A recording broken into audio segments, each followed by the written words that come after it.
Excuse me. What in the world are you thinking?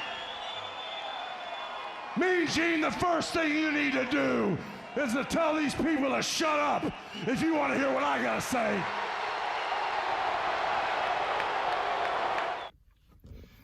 What up, y'all? KMB The Sexy Ninja here. So, welcome to the New World Podcast. Too sweet me, bro. Bam. So, a lot of controversy, a lot of talk in the world of wrestling.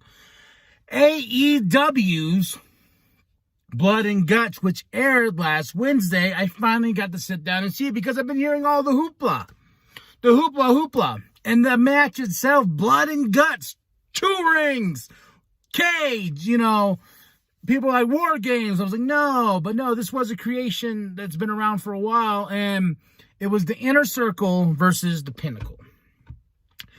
Sitting down, I got to chill, I got to relax and be like, all right, let's watch this. I watched the show from top to bottom. I like what they're building to for Double or Nothing that's coming up. I haven't really been immersed in AEW for a while because, like I said, I already found my spark of wrestling, my love, the passion of wrestling. And so I've been catching up on everything, and now I'm getting catched up on is AEW. And this match itself is money on TV. Blood and Guts and breaking ratings, being number one. Like holy crap! This pay-per-view alone. That's not even a pay-per-view. See, I'm treating it like a pay-per-view, but it's not a pay-per-view. It's on TV. AEW's Dynamite, Blood and Guts. Oh my goodness! And these two factions going head to head. And I was telling Big Daddy about this. I go, it's kind of weird because I feel like WWE has trained me in my mind to be a little bit more, not sensitive, but not used to this much blood, and this much like chair shots to the head and some other things and great spots. And with the match itself, overall, I really liked the match. I actually did. And the spot at the end where everybody, even the hardcores, are like, oh, that was so fake. Oh my God. Jericho went in and blah, blah, blah. It was so fake because of I was like, oh my God. A lot of these dudes, they blade it for you. And if people don't know what blading means, it's a quick way to get a color on the face, the crimson mask, if you will. And Jericho bladed after MJF got his ring, bam! And as soon as he went down, I was like, is he going to blade? And I saw everybody, I was like, oh my God, he's going to blade. I was like, oh, this screams like just old school wrestling at its finest. And if you're thinking like, oh man, if you're a new wrestling fan, you're like, oh, that's stupid, why would they cut themselves?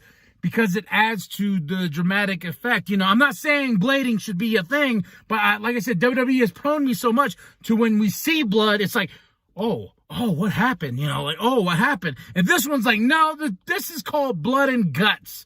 We're going to see blood, and we're going to see just people getting maimed in the head with chairs. Ring rope, top ring rope's going to come off on one of the rings, and we're going to pull up the mat and expose the wood, and it was an all-out war. Submission or surrendering is the only way to win after everyone came in. So one person comes in, 2 people start, then 5 minutes, bam, 5 minutes, bam, 5 minutes, bam. Then when both teams are both in the ring, then whoever submits or surrenders wins, you know what I mean. But the controversy behind this is people like, oh, the blading and stuff like that. And the thing is, I'm hearing about WWE, and I just read an article about the higher ups. It's not being like they're like, oh, they set back wrestling 30 years. Then on the flip side of that is you are like, on the flip side of that, some of the talent is like, oh man, we want to do stuff like that. Why can't we do stuff like that? Because this stuff gets ratings, and if someone's gonna be like, well, who do you choose, AEW or WWE? Especially after Blood and Guts. I'm like, I'm just here just to watch some wrestling, man. That's what I'm here for. I'm not here to choose sides. I'm just here to be entertained. And Blood and Guts was entertaining. And my wife sat there. She enjoyed it with me. She watches WWE a lot more. with me because she knows the characters, but this is a little new to her. So watching the show, it was a great show. Then with Kenny Omega, oh my goodness, I love his mic skills. But don't get me wrong, that segment went a little bit too long. Orange Cassidy versus Pac this upcoming Wednesday, the number one contender, Double or Nothing, Ooh. But then SCU getting the number one contendership to face the Young Bucks, looking great. That's what's so weird is like after like popping back in after a while, then rewatching some Being the Elite. And just seeing the Bucks, the way they're dressed, I love it. I love the fact that they are on that like crazy heelish gimmick. They're taking it on a different level. So I really did enjoy that. There's bits and pieces of the show, but Blood and Guts, the match, was what I was here for. This is what I wanted. This is what I needed. And it executed. Even though at the end, after taking that you take a big bump like that, you fall backwards. You, without being known, like, okay, cool. Even though there's crash padding down there, you stand up on top that high and let yourself fall without feeling a little bit like, oh shit, what if I miss? What if I'm wrong? Jericho, thank you. And oh yeah, that was another thing I heard about on the rumor mill and going around and stuff like that is, apparently now they're saying like, oh, Jericho's trying to be like Shane and jump off stuff and blah, blah, blah. I'm like, so we can't jump off stuff now. And we have to think of Shane McMahon because Shane McMahon recently, not like, he's been taking these crazy bumps and he did back in his earlier career. Then now it's the pinnacle. When Shane McMahon's on the card now, there has to be a crazy ass bump. There has to be a crazy ass bump. But back then, like, it was surprising. Like, he would get up there and you're like, oh, shit. Shane, no fear, Shane, man. Give it all to you. But don't say, like, oh, Chris Jericho falling out the cage, taking a huge bump like that. Oh, my goodness. And hearing that, I was just like, come on. I give it up to Jericho, man. And my goodness, the pop of that crowd. When Jericho's music hits, well, the Inner Circle, but Jericho's music hits, and everyone's singing along, and I'm just like, this dude, 30 years in the game, plus, still just number one draw in the outfits to the, what they were wearing to the ring. Oh, my God. And I just can't stress how much I really did like this match. I really, really, really, really did love it. All the way to the finish. MJF. Bastard, you delightful bastard. But hearing all the controversy and hearing the hardcore fans who like, oh my God, it was a crash pad, it was so fake. I'm like, you can never please a wrestling fan. No matter what, you could give them gold. And if that finish is ass to them, they're like, oh, God.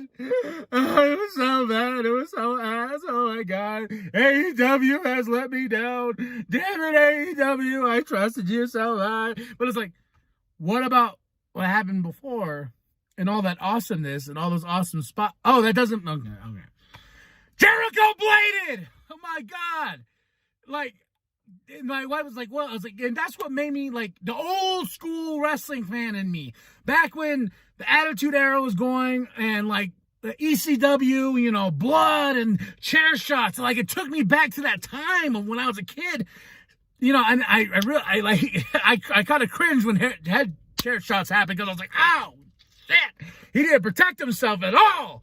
But damn it, that was awesome. You know what I mean? Like these guys put their bodies on the line and then taking it to this level in this type of match and going all out, and just that's what I liked about it. And it made me feel like a little kid again watching wrestling because I liked the blood. I forgot how much I like blood, how much I like violence, and he's seeing those chairs. I was like, oh, God, I popped so hard on those sort of things and on blood. And my wife was like, wow, there's a lot of blood for it. But I was like, it's probably because we're so programmed with WWE, we kind of forget about blood. But when blood happens, we're like, oh, what happened? Usually it's like by accident, accidentally popping himself and stuff like that. But back in the day, man, when You wanted to get that emotion. You wanted to get that rise.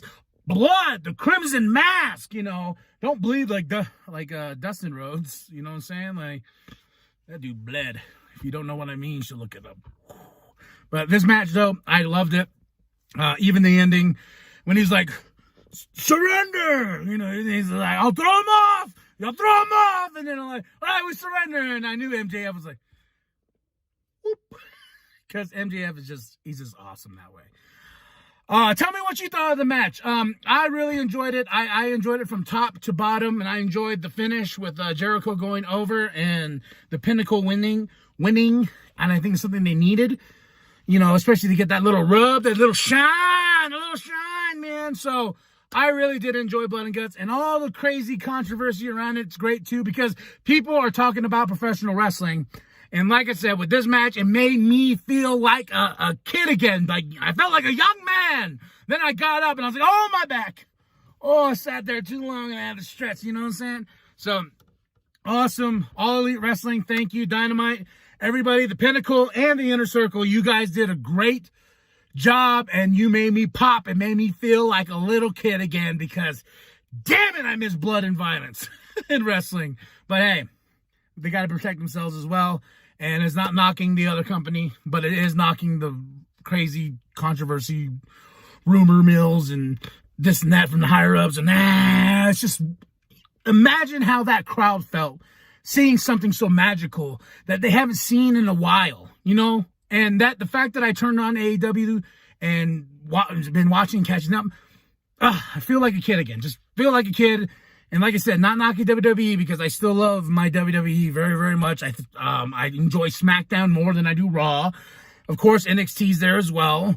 But it's kind of refreshing now with my passion of wrestling, my spark of love, watching AEW gain something different. I know all these guys too because, you know, they all came up. And I'm super proud of everybody, especially in this match, man. I have to watch it again. I have it recorded on my DVR. And I'm definitely going to be tuning into more AEW. Can't wait for Double or Nothing. I just bought Double or Nothing on DVD for the first Double or Nothing. And I'm going to get all of them because I was like, I need AEW DVDs in my DVD wrestling collection because that is a must. So, that is it. That is all. Go check it out. AEW Dynamite, Blood and Guts. Watch the whole show, especially that match, the big main event, the Pinnacle versus the Inner Circle. And there will be blood and guts. Not so much guts, but there will be blood. There will be violence. And you're going to be like, AEW. That was really cool hits here too. So, go check it out. All right? Now, get out of here. I got to get out of here because I am sweating balls. All right, y'all. Like and subscribe. Share with your grandma. Share with your grandpa. Share with the bum down at Walmart. And remember, too sweet me, bro. Too sweet me. Too sweet me.